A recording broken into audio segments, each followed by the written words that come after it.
Welcome to the Imagine Me podcast. Imagine me, imagine you, imagine us. I am Lily Price. And I am Tyshaune Toney. Imagine yourself in a space where women can laugh and learn to value themselves by creating a deeper relationship with the divine. Imagine yourself free. What do you imagine?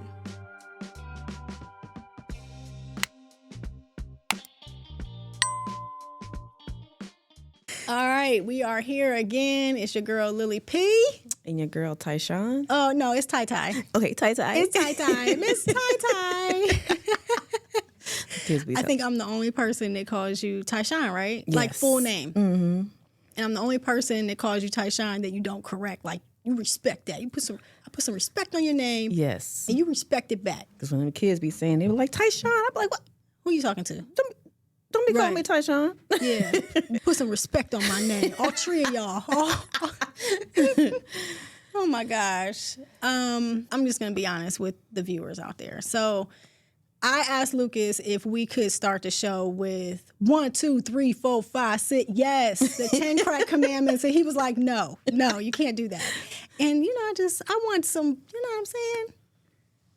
Some pep. Yeah, that's how I feel this morning. I got my coffee. I wanted to hear the 10 commandments. And Lucas said no. So to the viewers out there, ask him if we can kind of start a show off with the 10 crack commandments or something similar to that to bring some, We're feeling goofy today. How you doing? I'm good.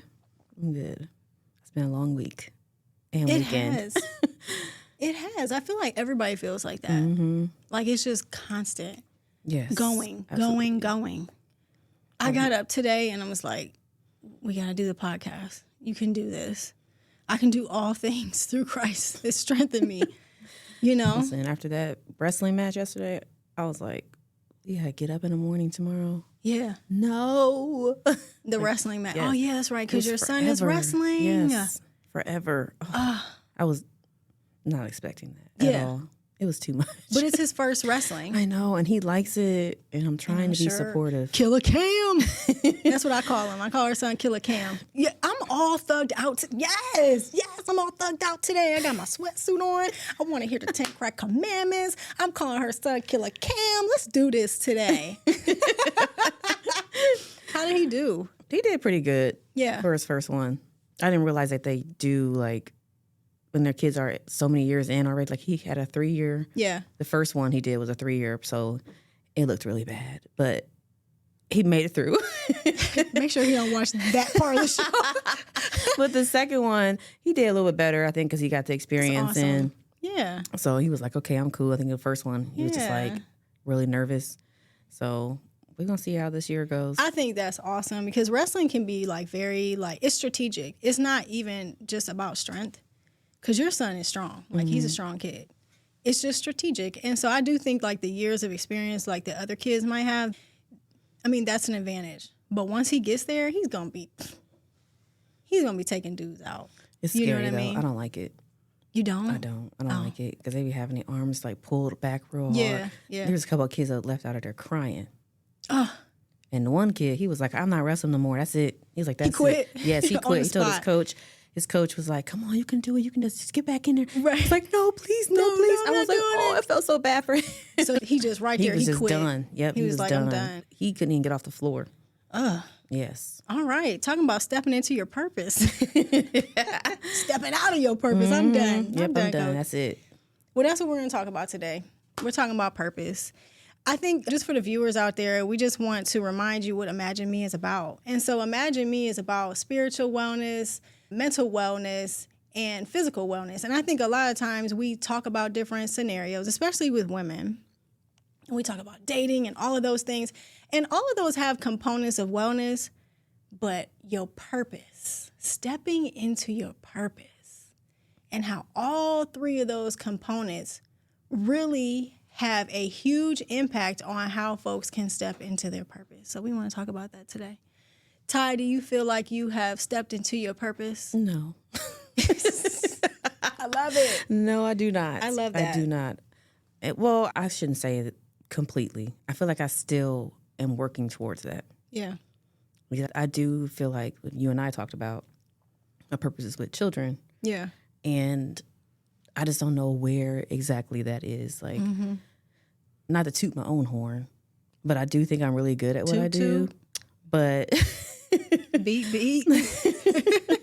But sometimes I'm like, is this what I'm supposed to be doing? Yeah. Like, because I feel like you can be good at stuff. It doesn't mean I can't even talk this morning. What the heck is going on? I don't know what she did last night. I didn't do anything. I don't know, but I decorated finally for Christmas. Well, that's good. Yeah, but that's purposeful. It is. It was for my children because I really didn't want to. This year has been so crazy as far as decorating concerned. We go on a whole nother thing. It's okay. We're going where people go. When people think about talking about their purpose or even think about their purpose, that what you just did, I think is what people do. We start talking about purpose and it's like, I don't really want to talk about this because I don't really know if I'm in my purpose and I don't really know if I'm going the right way, but I'm just going to keep doing whatever I'm doing. And anyway, I did decoration last night. So let's just go there. Like, talking about purpose is deep. Because you're talking about the purpose. Well, there's a book called The Purpose of a Driven Life. It's the purpose of your life. Purpose means, why are you as a human being here? That's a deep conversation. It makes people uncomfortable because it makes you think. Yes. So, yeah, I don't completely know what my purpose is, but I do feel like some of the child care things are a part of it. Okay. Yeah. I just don't know how far that I'm supposed to go in it. That's what I don't know. Yeah. But I think the cool thing about God is that we don't know. But in some instances, he shows us, right? So like you talking about, okay, so you're in childcare, all of these things. I don't know if this is purposeful. Single moms, right? Like when you're at home with your kid and you're just a single mom, or even if you're a wife and you're at home with your kid or whatever, and you're not working and all of that kind of stuff, how many women have we talked to that are like, I don't know if this is purposeful. All I'm doing is just at home with my kids. Yeah. You know what I mean? Like, people don't know. I think there's a journey of purpose. Do you think you found your purpose? Yeah. Like, and I think that's what I wanted to delve into. I don't think that I've completely found my purpose, but I do know that where I'm at is purposeful, which is a little different, if that makes. Like, I feel confident that sitting here on this podcast with you, like, even what you just said, I'm like, girl, you're supposed to be here. You're supposed to be here. Like, you're a voice. People are listening to you. God put you on a platform. You don't know who's going to hear you. If 3 people listen to us, one of those 3 could be impacted by something that you said. That's purposeful. This podcast is ministry in a unique way where it's not like we're preaching, but we're talking about the real life situations of people where people can connect. That's purposeful. So I own a daycare for some of the people that don't know. I never in a million years, I like kids, right? Because I got 3, so I like them, but I don't like love a whole bunch of them. Like I remember even thinking, I don't think I can own a daycare. When I was working on business plans and different things like years ago, I was like, I'm just going to keep my job and then have somebody else run it. That was the plan, okay? Because I like kids, but I don't like a whole bunch of them. That's not the type of patience that I have. I'm pretty upfront about that. But now I'm in it, and I'm the owner, and I'm there every day for almost 12 hours a day. And I'm around kids all the time, and I'm a teacher, and I'm changing diapers sometimes, or talking to a family at times, and doing every single thing that I've ever done in my life has led up to me owning this business. To me, 5 years ago, owning a daycare was just some person owning a daycare. Like, okay, I can own a daycare and I can make some money. Like, let's be honest. Like, people don't get into business because I just really love the business. No, like, you want to make some is it mucho grind? What's mucho dinero? Yeah, I want to make some mucho dinero. You want to make money, right? And you'll get into a field because you're going to be able to make that money. Not necessarily always because you love it. So when I thought about being in a daycare business, it was like, yeah, I can make some money. Now that I'm here, it's so purposeful and I love it. And I'm doing something that I never thought that I could do. I think you're right in that, because seeing how you respond to parents and you know how I respond to parents, you're teaching me, because you come with a softer approach often, most of the time. Yeah. At least you start off that way. She called me SOFT, soft. Yes, absolutely. Yes. I'm not like that.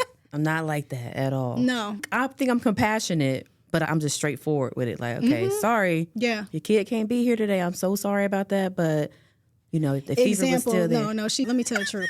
To the viewers out there, example, kid has a temperature. Oh, they have a temperature. You got to take them home. Can't be here for 24 hours. That's Ty. I'm like, oh, I'm sorry. You got to go home. And here's me as a parent walking out the door. Let me stop you. Hey, I'm really sorry for the inconvenience. I know you're probably missing work and all this other stuff, but we want to make sure that your child is safe by not getting sick again later on down the line. And I explain. No, and Ty's like, I'm not explaining nothing. Get up on out of here. You should already know. That's how I feel. You should already know. Yeah.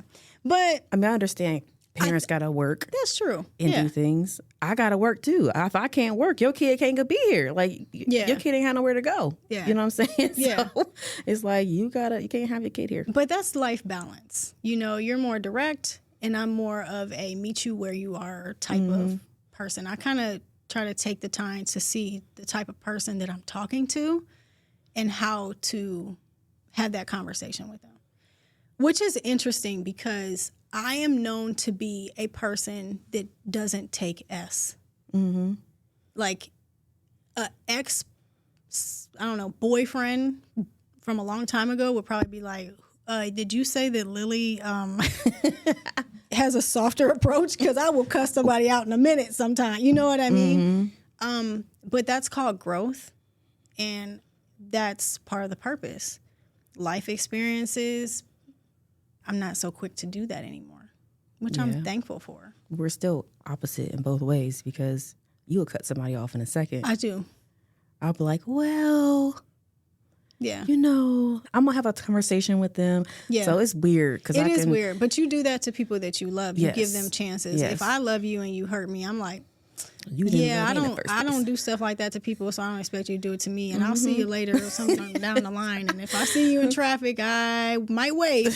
But that's about as far as it goes. Yeah. I think with purpose, though, when we talk about it, you have to look at your life experiences. So, like, even you talking about you're really great with children, or you know that it's children, you've been dealing with children, and you don't know where God is going to take you in that journey.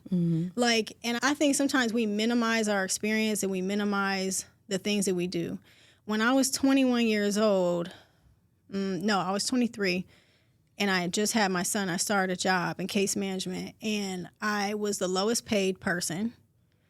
I didn't have a degree, and I was going to school, okay? But I was working towards a degree. I wanted a degree in social work. So I was working part-time, and I had my son, and anytime they were like, oh, we need a person for this job, I'd be like, I'll do it, because I didn't have a degree. So I kind of finessed my way into positions, and it worked out because they didn't want to pay more money, but I wanted the title. And so they were like, oh, we can do that. Like, you don't have a degree, so we can kind of get away with it. Long story short, I think I did 8 years in case management, mental health case management, driving people around, taking people to appointments, advocating for people, trying to get them housing, trying to get their electric cut on, trying to whatever. Then went over to developmental disabilities, worked in that field, worked with kids that have autism, families that, need help navigating through the DD system, what have you. And then by the time I had graduated, I was able to work at a board that funded these people. So one of the conversations I was having with somebody a couple of days ago was, you don't know where God is going to take you on these journeys. Like, we minimize our position. Here are these people that didn't want to give me a raise, right? Oh, we're just going to keep paying her $10 an hour for 8 years. And I took it. I took those titles. Once I graduated, I was sitting at the table with those same people, telling them how much funding I was going to give them for their program. And so when I think about that, I'm like, wow, God put me in that position. But it took 10 years to get there. And then I left that position, and now I own a daycare. And my degree didn't end up in social work as long as I went to school. It ended up in business. And I kept saying, why am I in business? But I ended up in business because I ended up being a single mom with 2 kids, and I couldn't do the internship. And they wouldn't use my job as an internship. So I couldn't work, go to school, and do an internship and be a good mom. So I changed my degree into business. And I was sad. I cried about it. I'm getting ready to cry now. I just remember being so emotional. Like, oh, I just really wanted a social work degree. God was purposeful. Everything now, being a daycare owner, I'm a case manager again. I'm still working with kids that have developmental disabilities. I'm running a business, so my degree is necessary. My master's is in leadership, which teaches me the human component to leadership. Where business degrees teach you the administrative part, but the leadership shows you how to meet people where they're at they come from like different cultures. And so long story short, it's like all of those things are there. How to talk to people, how to talk to parents, how to deal with kids, all of it. And I think this week, we were talking about this week, it really hit me. Because we're full this week. Yes. It's the first week that we're full. And we've been open for 6 months. And Miss Tai has been on the journey with me. I could not have done it without her, by the way. Just wanted to throw that out there. Can't nobody have her but me, just throwing that out there. She's like my go-to. Could not have done it without you. But me and your relationship is interesting too. And it's purposeful, right? Yeah. I'm about to put it out there. Go ahead. My nephew is her ex-husband. My nephew, my blood nephew, is her ex-husband. But she's my everything. I'm getting ready to cry. I love you. I know you're She's my everything.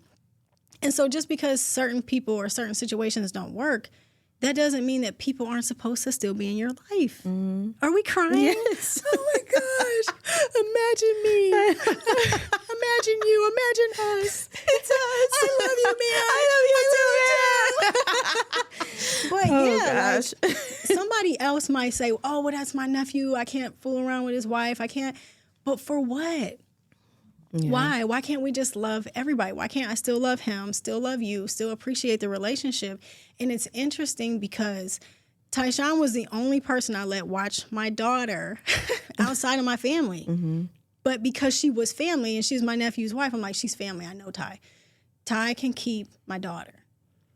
It was purposeful. And if she had not kept my daughter, would she be on this journey with me with the daycare? I was thinking about that the other day. Actually, like 2 days ago in the shower, I was like, dang, I'm getting emotional. Yeah. It's okay. Getting so emotional. I'm like, dang, if I would have never like kept Kalani, I did a couple of days ago, literally. I was like, I don't know that we would have this relationship like the way we have it. Tissue? I know. Oh my gosh, cut to a commercial. No, it's so real though. It is. It's so I love real. our relationship. Like, I do thank too. God I for love it every you. day. Yeah, I'm very thankful for it. And I'm a woman who I struggle with relationships with women. I didn't have the best relationship with my mom. My mom is a great mom. Okay, let me put that out there. Dinners, food, coming to activities, all of that. But the emotional part, she didn't have that. Okay, like I require. Okay. Let me tell you a little bit about me. I require emotion. So my dad has always been the emotional person. He's always been like, I'm so proud of you. I love you. He did it yesterday. I cried like a baby. He's like, I'm so proud of you. I'm so proud of you. I'm just so emotional right now. Are we on our periods? What the hell is going on here in Imagine Me, right? But no, he told me how proud he was. And I'm like, at 40, I'm stopping there. At 40 years old, because I'm a little bit older than that, I still need that from my dad, right? And I crave that. But my mom never was that person. I know she is proud of me, but she doesn't have that personality. So growing up, I didn't really have good relationships with women. And then when I did have a relationship with one, I always kind of felt like they did something behind my back or like that they hurt me. So the relationship that you and I have, I also had a best friend that got killed when I was young. Sorry. And that was like okay. I don't think I can have these relationships with women. Like, maybe it's just not meant to be. But with you, it's different. Like, with you, it's totally different. It's like, yeah, you're my niece, but you're my friend. you know? And to me, that's deeper. And I think biblically, it's deeper. Friendship is important to God. Mm-hmm. We talk about soul ties and different things like that. But connection, when we look at scripture and purpose and all of these things, your connection and your networking with people is so important and valuable.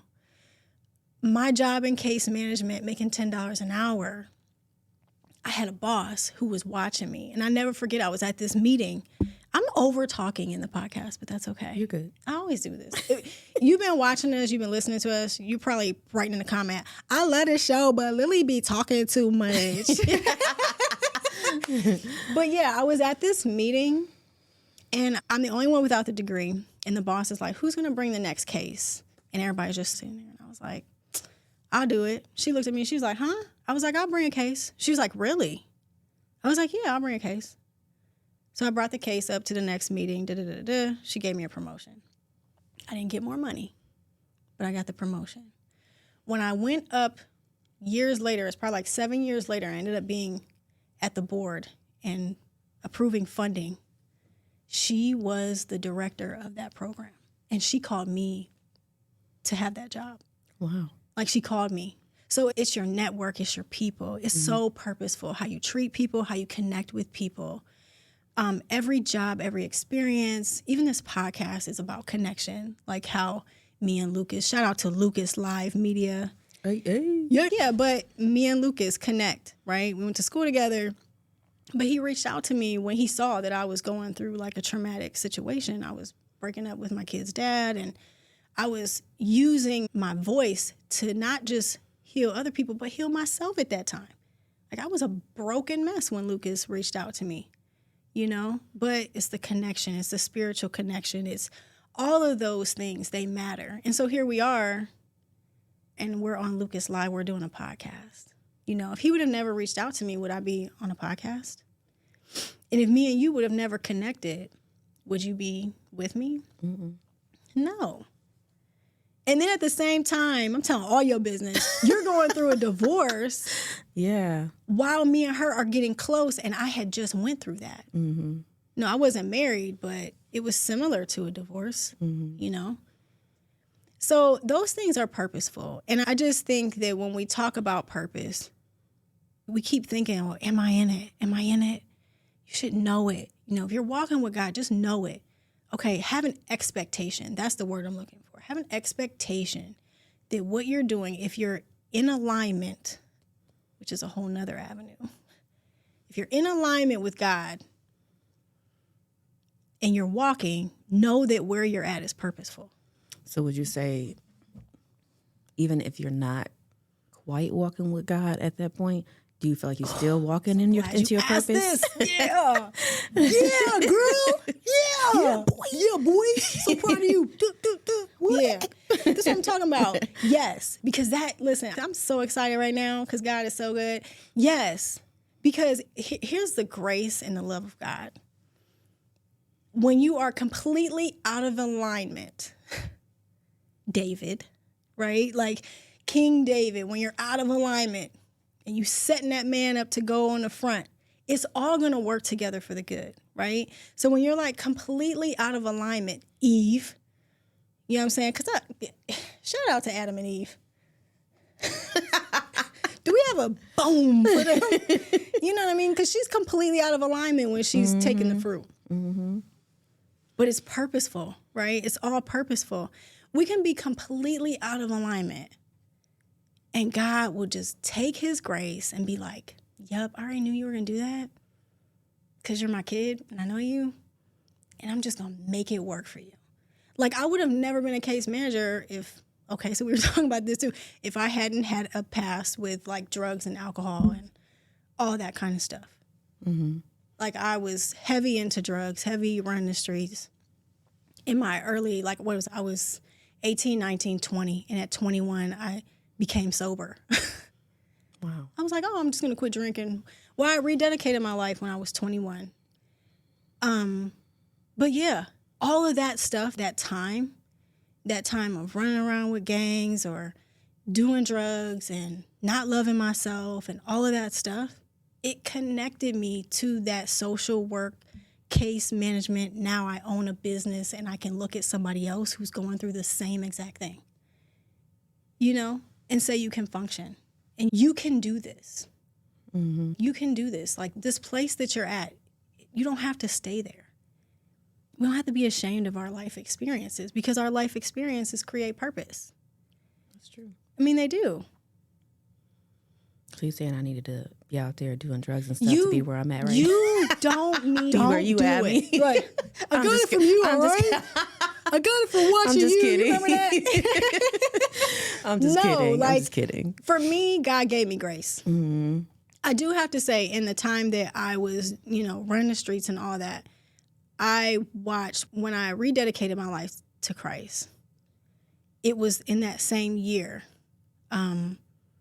Most, if not every person I was involved with was either dead or in jail. Dang. Yeah. Even there was a guy that I absolutely loved who was murdered. And then it was the scariest time in my life. But that was when I knew that they call it survivor's guilt. Like when someone else dies, but you live. Mm. Okay. But this wasn't in one experience. It was like a time where it was like everybody. I was like, what? They went to jail? Dang, they went to jail too? Like, oh, snap, I was doing the same thing. I could have went to jail. Oh, they're dead? Oh, I used to do that too, and they died doing that? Like, oh, snap, crazy. You know what I mean? Or the guy that I was in love with, telling him, like, you need to get your life together. And then him getting murdered. I told him, this is what God wants you to do. You need to get your life together because God has something for you. And he was like, oh, you really love me, don't you? Yep, last conversation, he got killed. Dang. It's the most traumatic time of my life at that time. And I was like, oh my gosh, that was when I first learned about purpose.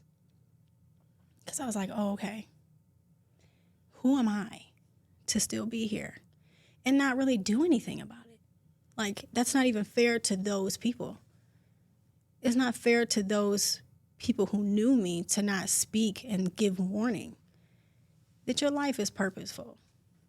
What are your thoughts as I talk for 20 minutes? I don't know. It's just interesting, like just hearing you like say the things you're saying, because I haven't looked at life like that. Like, oh, today I'm going to do this, and this is a purpose today. Like I never looked at purposeful. It. Yeah, I never looked at like everything you do and being a purpose. What about all the dates you go on? I don't even want to talk about that. No, but I'm just saying that they're purposeful. Like sometimes you'll be like, they're purposeful. Like now you know who you don't want to date. That's true. That's true. That's true. Right? Yeah. You can give advice or something like that to a woman who is leaning into your situation. That's true. Like, okay, here's some dating advice. That's true. This is part one of purpose. Because this conversation has to continue. We want viewers to let us know about purpose. What are your purposeful experiences? Do you know when you're in a purposeful situation? And then we talked about something called alignment, right? Alignment has so much to do with purpose because in order to even be in alignment, there's work to do. Yep, that's true. Like obedience coincides with being in alignment with Christ.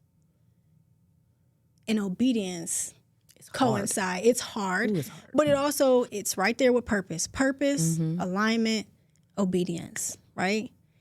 And faith covers all of that. Because you got to have faith, you know what I'm saying, to even have the mindset to be like, okay, I'm going to try this out. Mm-hmm. So for all the viewers out there who want to try it out, let us know what it looks like to try and fail. Let us know what it looks like to try and it work. Let us know what, hey, I don't know if I want to try. We want to hear what your thoughts are. This has to be part one, right, Ty? Yep. Because I talked like 20 minutes of it. So she's going to talk like the next 20 when we come back. But stepping into your purpose, think about it, embrace it. Don't be afraid to have that conversation. Don't be afraid to try something new. And don't be afraid to see if this faith thing actually works. You want something exciting? Don't do drugs, do faith. Yeah.